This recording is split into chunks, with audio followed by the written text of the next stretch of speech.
Hello everyone, welcome you all to the YouTube channel God Blessings. So guys, today we are here to study class 9th chemistry chapter 1, that is matter in our surroundings, topic effect of change of pressure. In my previous video I explained you the topic effect of change of temperature, and in this video we are here to learn the topic of effect of change of pressure. अब ये बात मैं आपको बहुत times बता चुकी हूँ कि ये जो डिफरेंस होता है ये मैटर के अलग अलग स्टेज के बीच में जो डिफरेंस है ये क्यों है, किस वजह से है ये डिफरेंस, किस वजह से है, ये जो डिस्टेंसेस है ना उनके पार्टिकल्स के बीच में, ये जो इनके पार्टिकल्स हैं ये इतना क्लोजली पैक्ड है, ये दूर पैक्ड है, ये थोड़े से फ्रीली है, ये बहुत फ्रीली है, इनका ये जो डिस्टेंस है मीन्स इनका ये जो अफेक्ट पड़ता है ना ये किस वजह से, इनका जो बीच का डिस्टेंस है ना पार्टिकल्स के, इसी वजह से ये अफेक्ट है. तो what will happen if we start putting pressure and compress a glass enclosed in a cylinder. तो क्या होगा अगर मैं एक गैस पे बहुत ज़्यादा प्रेशर लगाऊँ, कोई भी गैस ऑब्जेक्ट पे, और एक मतलब किसी भी ऑब्जेक्ट पे प्रेशर लगाना शुरू करूँ और उसको गैस कंप्रेस करूँ, गैस को एनक्लोज्ड इन अ सिलेंडर, उस गैस को सिलेंडर में भर दूँ, तो क्या होगा? Will the particles come closer, क्या पार्टिकल्स पास आ जाएंगे? Do you think that increasing और decreasing the pressure can change the state matter? क्या आपको लगता है कि इंक्रीज करना या फिर प्रेशर को बढ़ाना या प्रेशर को कम करना वो मैटर की स्टेट को चेंज कर देगा? So let's see through this activity. देखो यहाँ एक एक्टिविटी दी है, ये एक सिलेंडर है, पिस्टन सिलेंडर, ये पिस्टन है उसकी और ये सिलेंडर है. तो ये पिस्टन फिर कम हो जाती है, मीन्स सिलेंडर में पार्टिकल्स ज़्यादा आ जाते हैं, हम उसमें प्रेशर अप्लाई कर रहे हैं तो पार्टिकल्स ऑफ मैटर, जब वो पिस्टन नीचे आई पार्टिकल्स ऑफ मैटर और पास आ गए. फिर क्या हुआ, जब उस पिस्टन और नीचे आई तो पार्टिकल्स ऑफ मैटर और पास आ गए. वो पिस्टन क्या है, जो पार्टिकल्स पे मतलब अपना प्रेशर अप्लाई कर रही है जिससे वो पार्टिकल्स बहुत पास पास आते जा रहे हैं. अब किसी चीज़ पे मैं अपना प्रेशर अप्लाई करूँगी, अब यहाँ पे कुछ चीज़ें रखी है और मैं ऊपर से उनके ऊपर मैंने एक स्टिक रख दिया और मैं उन पर प्रेशर अप्लाई करूँ तो जितना प्रेशर मैं डालूंगी वो उतना पास आ जाएंगे. इसी तरह पिस्टन ऊपर थी वो फ्रीली घूम रहे थे, पिस्टन नीचे आई वो थोड़ा कंप्रेस हो गए तो उन पर जगह कम हो गई तो वो और कम फ्री हो गए, जब उन पर बहुत कम जगह हो गई तो वो बिल्कुल भी फ्री नहीं रहे. तो इस तरह प्रेशर लगाने से पार्टिकल्स ऑफ मैटर को पास लाया जा सकता है. Applying pressure and reducing pressure can liquefy gases. Pressure बढ़ाने से और प्रेशर कम करने से temperature can liquefy gases. Temperature gases को प्रेशर बढ़ा भी सकता है, कम भी कर सकता है. Have you heard of solid carbon dioxide? क्या आपने कभी सॉलिड कार्बन डाइऑक्साइड के बारे में सुना है? CO2 carbon dioxide, it is stored under high pressure. उसको बहुत हाई प्रेशर के अंदर स्टोर किया जाता है. मीन्स की जो सॉलिड कार्बन डाइऑक्साइड होती है ना ये डायरेक्टली गैसियस स्टेट में कन्वर्ट हो जाती है. कैसे? जब इसका प्रेशर ना on decrease of pressure to 1 atmosphere without coming into liquid state. अगर इसका 1 एटमॉस्फेयर आप प्रेशर आप कम कर दो, मतलब इसका थोड़ा सा भी आप एटमॉस्फेरिक प्रेशर अगर कम करते हो ना तो ये लिक्विड में आए बिना ही गैस में चेंज हो जाती है. कैसे? ये रीज़न है कि सॉलिड कार्बन डाइऑक्साइड को हम ड्राई आइस भी कहते हैं. This is the only reason we say solid carbon dioxide dry ice. चलो इस पॉइंट को ना डिटेल में समझते हैं. Solid carbon dioxide gaseous state में कैसे कन्वर्ट होती है? By the process called sublimation. Sublimation आपको मैंने अपनी प्रीवियस वीडियो में एक्सप्लेन किया था कि एक किसी भी सॉलिड का डायरेक्टली गैस में चेंज हो जाना, बिना लिक्विड में चेंज हुए, उसको सब्लिमेशन कहते हैं. On the direct change of gas to solid without changing into liquid, right, ये होती है हमारी सब्लिमेशन. तो अब सब्लिमेशन वही प्रोसेस है जिससे सॉलिड डायरेक्टली चेंज हो जाता है. इसलिए ये जो सॉलिड फॉर्म होती है कार्बन डाइऑक्साइड की, इसको ड्राई आइस कहते हैं. It is use primarily as a cooling agent. Some of its advantages are, इसकी एडवांटेजेस क्या होती हैं? एट लोअर टेम्परेचर, जब टेम्परेचर बहुत कम होता है, then that of water ice and not living any residue other than incidental frost from moisture in the atmosphere. Means क्या होता है, जब टेम्परेचर कम होता है तो ये वाटर आइस जो है ना, मीन्स कोई भी आइस जो है, वाटर जो है, ये आइस में कन्वर्ट हो जाता है. अब ये जो मॉइस्चर होता है ना एटमॉस्फेयर में, ये थोड़ा सा कम होता है तो ये मॉइस्चर को कैच कर लेती है और मॉइस्चर से सीधा ये आइस में कन्वर्ट हो जाती है. इससे हम फूड्स को भी प्रिजर्व कर सकते हैं वेयर जहाँ पर मैकेनिकल कूलिंग नहीं अवेलेबल होती, तो हम इस प्रोसेस से हम फूड्स को भी प्रिजर्व कर सकते हैं. सॉलिड कार्बन डाइऑक्साइड जो है वो गैस में चेंज हो जाती है लिक्विड में चेंज किए बिना on decrease in pressure and increase of temperature. Temperature बढ़ता है और प्रेशर अगर कम होता है तो तभी सॉलिड कार्बन डाइऑक्साइड गैस में चेंज होती है. Solid carbon dioxide gaseous state में कन्वर्ट हो जाती है by decreasing the pressure to 1 atmosphere. Means pressure कितना कम हो जाता है, सीधा 1 एटमॉस्फेयर पे आ जाता है और लिक्विड स्टेट में भी नहीं आता। और atmospheric pressure it has a temperature, और एटमॉस्फेरिक प्रेशर का जो टेम्परेचर होता है वो अप्रॉक्सीमेटली -79 डिग्री सेल्सियस होता है, या फिर कह दो -110 या 2 डिग्री फ़ारेनहाइट। जो सॉलिड कार्बन डाइऑक्साइड होती है वो डायरेक्टली इससे हमारी गैसियस स्टेट में चेंज हो जाती है। तो अगर हमारा ये जो क्वेश्चन है कि solid carbon dioxide gets converted into gaseous state on decreasing what, then we have to answer it pressure. Pressure कम होता है तभी सॉलिड कार्बन डाइऑक्साइड हमारी गैसियस स्टेट में कन्वर्ट हो जाती है। इसीलिए हम ये बात कहते हैं कि प्रेशर और टेम्परेचर किसी स्टेट, किसी भी सब्सटेंस की स्टेट को डिटरमाइन करते हैं, चाहे वो सॉलिड हो, लिक्विड हो, गैस हो। You can see here. अब एक लिक्विड सॉलिडिफिकेशन मीन्स सॉलिड में चेंज होता है कैसे, फ्यूज़न से। Fusion I have already explained, fusion क्या होता है। अब एक सॉलिड किस में चेंज होता है, सॉरी लिक्विड सॉलिड में कैसे चेंज होता है, सॉलिडिफिकेशन से। सॉलिड लिक्विड में चेंज होता है फ्यूज़न से। अब सॉलिड अगर गैस में चेंज करना है सब्लिमेशन से, और गैस को सॉलिड में चेंज करना है तो डिपोजिशन से। अब गैस को लिक्विड में चेंज करना है कंडेंसेशन से, और लिक्विड को गैस में चेंज करना है वेपराइजेशन से। ये इंटर कन्वर्जन है 3 स्टेट्स ऑफ मैटर का, कि एक एक स्टेट को कब चेंज करेंगे तो उसे क्या कहेंगे। Now the next point, evaporation comes. What is evaporation? Do we always need to heat or change pressure for changing the state of matter? क्या हमें हमेशा किसी चीज़ को मीन्स हीट करना पड़ेगा या उसका प्रेशर लगाना पड़ेगा जिससे वो अपनी स्टेट चेंज कर ले? Can you quote some examples from your everyday life where change of state from liquid to vapour takes place without the liquid reaching the boiling point? क्या आप मुझे अपनी डेली लाइफ से कुछ ऐसे एग्जाम्पल दे सकते हो जहाँ पर मीन्स ये जो लिक्विड स्टेट है ये वेपर में कन्वर्ट हो जाए, मीन्स वाटर वेपर में, गैस में कन्वर्ट हो जाए, और हमें लिक्विड को बॉयल भी ना करना पड़े? ऐसा कोई पॉइंट है? हाँ, बहुत है। अब आप एक बात देखो, आप छत पे गए, आपने, मम्मी ने आपके कपड़े धोए और आप छत पे सुखाने गए। तो जब आप छत पे कपड़े सुखाने जाते हो, बाई चांस धूप नहीं है, ठीक है, होता है कि कभी कभी सन की हीट ना आ रही हो, मतलब बहुत कम धूप है, हवा चल रही हो ठंडी ठंडी, बहुत तेज़ तेज़ हवा चल रही हो, फिर अगर आप 2 घंटे बाद जाओगे तो वो कपड़े आपको सूखे हुए मिलेंगे। अब कपड़े सूखे कैसे, द पॉइंट इज़ दैट कपड़े सूखे कैसे, धूप तो थी नहीं। इवेपोरेशन की वजह से ये लिक्विड जो है, ये जो पानी था उसमें कपड़ों में, ये इवेपोराइज्ड हो गया। कैसे? अब हम सब जानते हैं कि जो मैटर के पार्टिकल्स हैं हमेशा मूव कर रहे हैं और कभी भी रेस्ट नहीं करते। तो एक गिवन टेम्परेचर पे किसी भी गैस हो, लिक्विड हो या सॉलिड हो, ये पार्टिकल्स में काइनेटिक एनर्जी होती है, और लिक्विड्स में बहुत छोटे small fraction of particles at the surface having higher kinetic energy. और लिक्विड्स में तो इतनी हायर काइनेटिक एनर्जी होती है, पार्टिकल्स में इतनी ज़्यादा काइनेटिक एनर्जी होती है कि मीन्स वो ना अपनी फोर्सेस, अट्रैक्शन ऑफ फोर्सेस को ब्रेक कर सकते हैं और बिल्कुल एकदम वेपर में कन्वर्ट हो सकते हैं, क्योंकि उनमें काइनेटिक एनर्जी है, क्योंकि उनमें ये पॉसिबिलिटी है कि उनमें ये मीन्स ये फिनोमिनो जिससे लिक्विड एक वेपर में चेंज हो जाता है किसी भी टेम्परेचर पे, और बिलो इट्स बॉइलिंग पॉइंट या without boiling point is known as evaporation. अब बॉइलिंग पॉइंट कहीं नहीं होता। अब कपड़े सूख रहे हैं, कैसे सूख रहे हैं? ये जो हवा में मॉइस्चर है, जो वाटर के मॉलिक्यूल्स हैं जो उस गीले कपड़े के सरफेस पे हैं, उनमें इतनी एनर्जी होती है कि वो एयर में भाग सके, मीन्स इवेपोरेट हो सके। मतलब सम ऑफ देम में गेन इनफ एनर्जी, उनमें इतनी एनर्जी आ जाती है कि to escape by first absorbing heat from sunlight. अगर सनलाइट है तो वो उससे हीट एब्जॉर्ब कर लेते हैं, और अगर सनलाइट नहीं भी है और by being hit by a fast moving air molecule, ये जो इतनी तेज़ तेज़ हवा चल रही है इसके मॉलिक्यूल से वो हीट कैच कर लेते हैं। इसीलिए तो क्लोथ्स जल्दी सूखते हैं, या फिर सन में या फिर ब्रीज में। ब्रीज मीन्स ठंडी हवाओं में। और आप ये चीज़ भी नोटिस करना कि इवेपोरेशन एक सरफेस फिनोमिनो है। मैंने आपको पिछली बार सरफेस और बल्क फिनोमिनो बताया था ना। सरफेस फिनोमिनो क्या होता है? Which happens only at the interface between water and air, जो कि सिर्फ वाटर और एयर के बीच में चल रहा है। मीन्स क्लोथ्स क्यों जल्दी सूख रहे हैं? अगर उनको एक्सटेंड किया जा रहा है, मीन्स उनको फैलाकर सुखाया जा रहा है, ना तो हम उसको फोल्ड करके सुखा रहे हैं, ना उसको बंच करके सुखा रहे हैं। तो ये जो मॉडर्न क्लोथ्स हैं, ये dry tosses the clothes in a stream of warm air to maximise evaporation. Means कि इनमें ये जो मॉलिक्यूल्स होते हैं ये इतनी तेज़ फास्टर वर्क करते हैं, इनमें काइनेटिक एनर्जी ज़्यादा हो जाती है और इसलिए ये क्लोथ्स जल्दी सूख जाते हैं।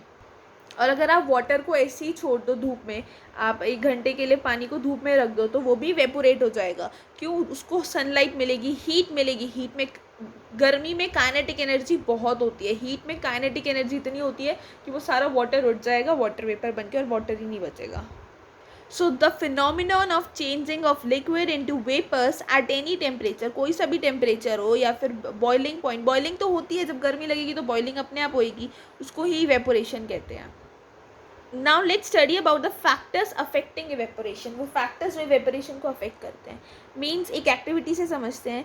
आप 5 मिलीलीटर ऑफ वाटर लो एक टेस्ट ट्यूब में, और उसको एक विंडो या एक फ़ैन के नीचे रख दो, और वो जो 5 मिलीलीटर वाटर है ना, उसको एक ओपन चाइना डिश में रख दो। चाइना डिश मीन्स कि किसी भी बर्तन में रख दो, China dish means that, and keep it near a window और अंडर अ फ़ैन, या फिर उसको फ़ैन या फिर किसी विंडो के पास रख दो। और वो जो 5 मिलीलीटर ऑफ वाटर है वो आपने खुले बर्तन में रखा है, और फिर उसको वापस, ये थर्ड बात है, पहले आपने 5 मिलीलीटर वाटर लिया और उसको एक टेस्ट ट्यूब में रखा, फिर आपने वाटर लिया, फिर उसको आपने चाइना डिश में रखा। अब तीसरी बार भी आप वाटर ले रहे हो और उसको चाइना डिश में रख रहे हो, और फिर आप उसको एक कबर्ड में या फिर किसी शेल्फ में रख दो अपनी क्लास में। फिर ये जो टेम्परेचर है ना सारे रूम के, इनको रिकॉर्ड कर लो कि किस रूम का टेम्परेचर क्या है। रिकॉर्ड द टाइम और days taken for the evaporation process in the above cases, वो टाइम रिकॉर्ड करो और डेज रिकॉर्ड करो जितना टाइम लगा है इन इवेपोरेशन प्रोसेसेस को होने में। और फिर ये 3 स्टेप्स आप वापस रिपीट करो एक रेनी डे पे जिस दिन बारिश हुई होगी, और फिर अपने मीन्स उसका टेम्परेचर को रिकॉर्ड करो, ऑब्जर्वेशन देखो क्या क्या इसमें फ़र्क पड़ा। What do you infer about the effect of temperature, surface area and wind velocity on temperature. अब आपको ये चीज़ करनी है और आपको मुझे बताना है कमेंट सेक्शन में कि इसमें क्या क्या ऑब्जर्वेशन आपने नोटिस की। You must have observed that the rate of evaporation increases with, आपने चीज़ ऑब्जर्व की होगी, ये जो इवेपोरेशन का रेट है कैसे बढ़ता है, and increase of surface area, मतलब सरफेस एरिया का इंक्रीज़ होना। कैसे? हमें पता है कि इवेपोरेशन एक सरफेस फिनोमिनॉन है। अगर सरफेस एरिया बढ़ता है means the rate of evaporation भी बढ़ेगी। जैसे कि अगर हम क्लोथ्स को सूखने के लिए रखते हैं, while putting clothes for drying we spread them out, हम उनको फैलाकर सुखाते हैं। ऐसे थोड़ी मैं उनको बिल्कुल चिपका के सुखाऊंगे, जैसे क्लोथ्स उनको वैसी रोप पे डाल दूंगी, नहीं, उसको फैला कर सुखाएंगे हम। तो ये क्या है, उसका सरफेस हमने इंक्रीज़ कर दिया। उसका जितना सरफेस था, अगर वो क्लोथ इतना भी है तो मैं उसको इतना फैला दूंगी कि वो मीन्स इतना फैल जाए, उसका सरफेस एरिया इंक्रीज़ कर दिया मैंने। A decrease of humidity, no, an increase of temperature, temperature का इंक्रीज होना। With the increase of temperature more number of particles get enough kinetic energy to go into the vapour state. अगर temperature ज़्यादा होता है तो वो जो particles होते हैं ना, उनमें इतनी एनर्जी आ जाती है, उनमें इतनी काइनेटिक एनर्जी आ जाती है कि वो वेपर बन सके। A decrease in humidity, humidity का कम होना मीन्स, ह्यूमिडिटी क्या है, वो वाटर वेपर की अमाउंट है जो कि एयर में प्रेजेंट है। वो गर्मी, मॉइस्चर, चिपचिपाहट, जो एयर हमारे आसपास है can not hold more than a definite amount of water vapour at a given temperature. जो हवा हमारे पास है ना, वो इतना मीन्स एक टेम्परेचर पे लिमिटेड वाटर वेपर होल्ड कर सकती है, ज़्यादा नहीं कर सकती। अगर जो वो अमाउंट है वाटर की जो हवा में अमाउंट है वो ऑलरेडी बहुत तेज़ है, तो ये जो एवेपोरेशन का रेट है ये कम हो जाएगा, इवेपोरेशन बहुत धीरे होगी। मीन्स अगर हवा में ऑलरेडी वाटर वेपर ज़्यादा है तो इवेपोरेशन बहुत कम हो जाएगी। और एक an increase in the wind speed, wind speed में इंक्रीज होना मीन्स विंड बहुत तेज़ चलना।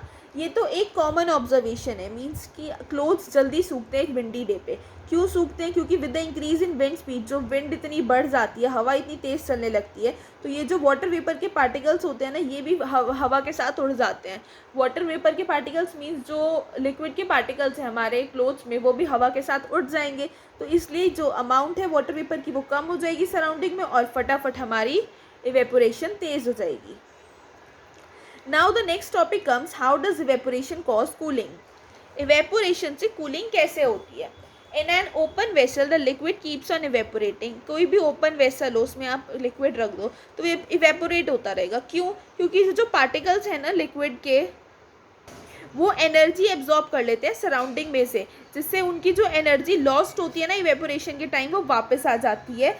And this absorption of energy from the surroundings make the surroundings cold, और जब वो एनर्जी एब्जॉर्ब कर लेते हैं सराउंडिंग से तो वो सराउंडिंग्स क्या हो जाती है, कोल्ड हो जाती है। देखो कोई भी ओपल वेसल रखो, किसी भी खुले बर्तन में आप लिक्विड रख दो तो वो इवेपोरेट होता रहेगा। ये जो पार्टिकल्स हैं लिक्विड के, क्योंकि ये एब्जॉर्ब कर लेते हैं एनर्जी सराउंडिंग में से to regain the energy lost during evaporation. जो इन्होंने इवेपोरेशन के टाइम अपनी एनर्जी लॉस्ट की थी, इससे वो एनर्जी को वापस रिगेन कर लेते हैं। तो जब वो एनर्जी रिगेन कर लेते हैं तो हवा में से गर्मी चली जाती है, और जब हवा में से गर्मी चली जाएगी, सराउंडिंग्स में से एब्जॉर्ब्ड हो जाएगी एनर्जी, तो सराउंडिंग्स कोल्ड हो जाएंगी, ठंडी हो जाएंगी।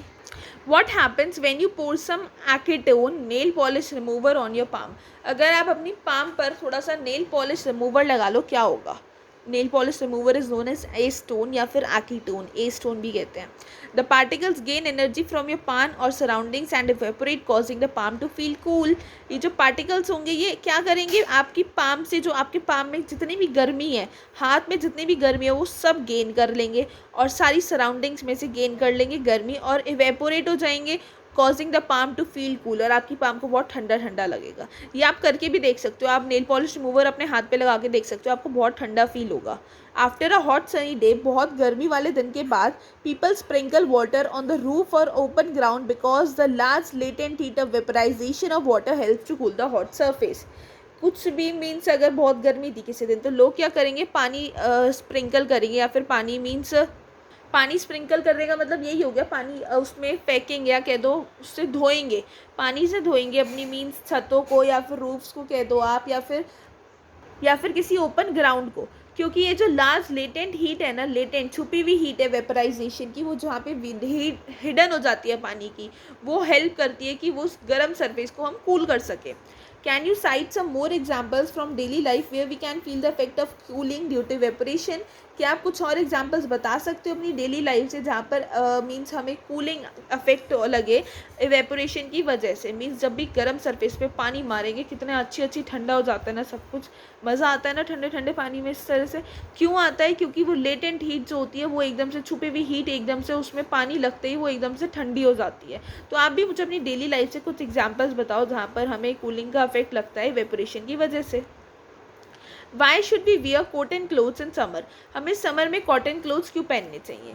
समर में क्या होता है, we perspire more because of the mechanism of our body keeps us cool. Summer में ना हमें बहुत गर्मी लगती है, परस्पायर मोर, परस्पायर मीन्स बहुत पसीना आना, स्वेट निकलना। क्यों आता है हमारी बॉडी से? Means because of the mechanism of the body which keeps us cool. जब हमारी बॉडी से पसीना निकलता है और वो एब्जॉर्ब कर लिया जाता है तो बहुत हमें ठंडा ठंडा फील होता है।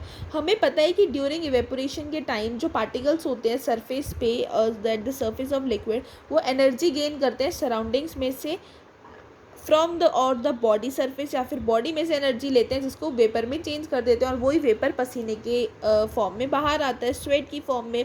द हीट एनर्जी जो कि लेटेंट हीट ऑफ वेपराइजेशन के इक्वल है, उसको एब्जॉर्ब कर लिया जाता है बॉडी में से, जो कि बॉडी को वो ठंडा कर देती है। Cotton being a good absorber of water, cotton जैसे कि वो बहुत अच्छा एब्जॉर्बर है वाटर का, that keeps the body means that keeps cotton being a good absorber of water helps in absorbing the sweat, वो हेल्प करता है जिससे बॉडी स्वेट एब्जॉर्ब कर लेती है, and exposing it to the atmosphere for easy evaporation.